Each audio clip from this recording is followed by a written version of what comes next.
Hello and welcome back to Asian Cinema Season 2, and in this video we're going to be talking about the Mamoru Hosoda anime film from 2005, I believe, The Girl Who Leapt Through Time, which I saw for the first time a couple of years ago and wanted to revisit before making a review. When I first saw it, I loved it. I gave it like 5 stars. I thought it was incredible. Revisiting it, I didn't like it as much, but I still thought it was great, and I showed it to Connie. And it's about a girl who is in school and there's like kind of a core group of her and 2 boys. They kind of hang out and play baseball together.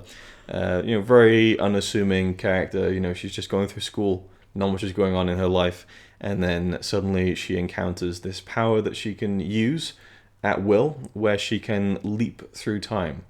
And what I really liked about that power was that it was very cinematic, where she would leap forward almost in slow motion. And then as she would go back through time, it would be very kind of, she'd just roll into the wall. Just like a very kind of like ungraceful, like it starts off so great and like kind of, ballet-like, and then she just rolls and smashes into a cabinet or something. So that was kind of funny. And I think the humor in the film is really good.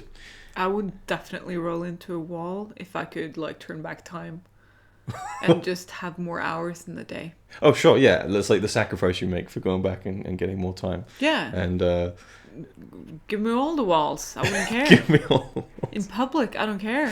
I'd humiliate myself, but I'd be like, I just gained a couple of hours. Jeez. So we see her use this very, very small means, like doing karaoke with her friends, like hours and hours on end. Was that song they were singing? Time waits for no one. Just really bad karaoke. And then she's like, okay, let's go again. And she rolls through and, comes back again. And then like she gets home for dinner and it's not what she wants. So she goes back to another day where they're having something that she liked. But then things start to get a bit more complicated. And one of my favorite parts of the film is when there's the 2 guy friends that she has, and one of them likes her. And on a bike ride home, he tells her, like something to the effect of, maybe you could go out with me. And she's like, it's just like great kind of shocked expression on her face, like, huh.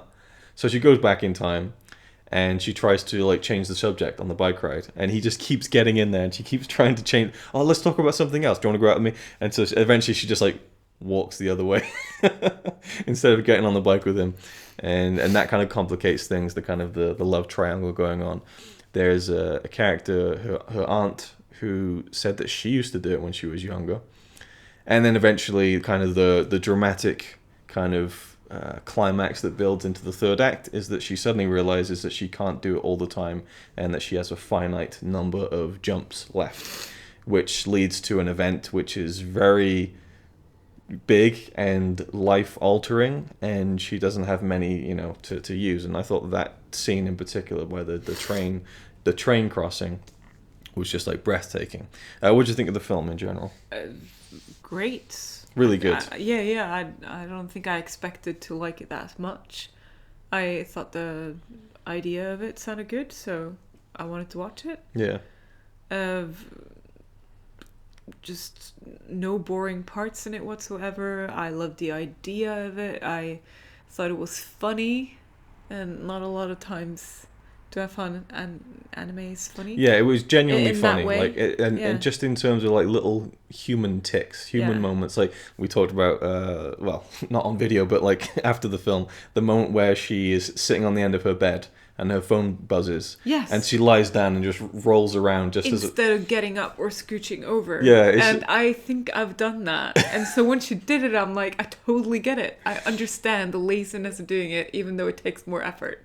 Because you have to get up, and it's just those simple things, which I think more than anyone, the Japanese brings out in animes more than people in real movies. Almost, it's very relatable. Some of the things, these human details, and the way that she is using her power as well for just normal idiotic things. Like, yeah, exactly. She just wants what's that dessert she wanted, a pudding or something? Yeah, something like that. She goes back in time to have that pudding. And I'm just like, you could go back in time and change your grades or to win the lottery, to gain something, very selfish. But no, you just want your pudding and you want to sing karaoke for 10 hours. Yeah, 10 hours. So it's just those small little things that make the movie even more interesting, because you're kind of thinking, yeah, I would probably do that, you know?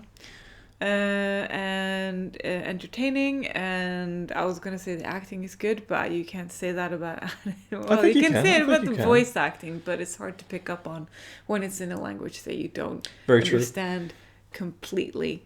Drawings were good, the animation itself was good as typical anime, and it's I think a movie that I would want to watch again, and I don't say that a lot about animes. No. So yeah, I really did like it. Yeah, and to go back to the little human details that we're talking about, especially in animation, you would think, like, why would they bother in an animated film to put in those little details? That's what makes it great, though. But that's what makes the characters feel more human, you know. So it ends up working to the benefit, I think, of the characters. And I really just liked the element of those three friends. Obviously, it was going to develop to, like, okay, are they going to go out with each other, you know, and who is it going to be?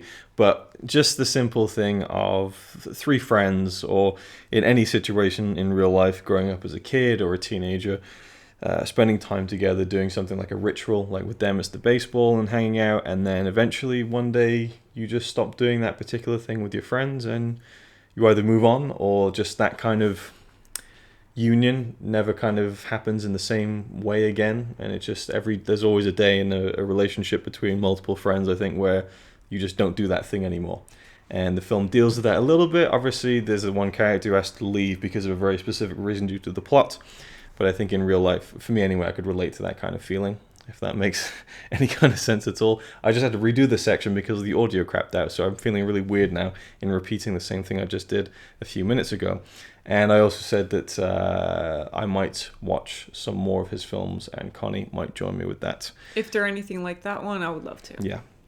And I think it's a double thumbs up from both of us. Mm-hmm. Really enjoyed it. I liked revisiting it, and I think I've lost the part where I said the reason I didn't enjoy it as much as the first time was because the ending, to me, just felt a little bit too drawn out. It felt like it took 20 minutes to get that ending out, and also the very final moment of the film, I think, should have ended like a minute before it did. There's like a really cool final frame, and I thought that's the place to end the movie. Then it goes on for like another minute, and it's just the perfectionist in me that thinks I could have been just a little bit better at the end.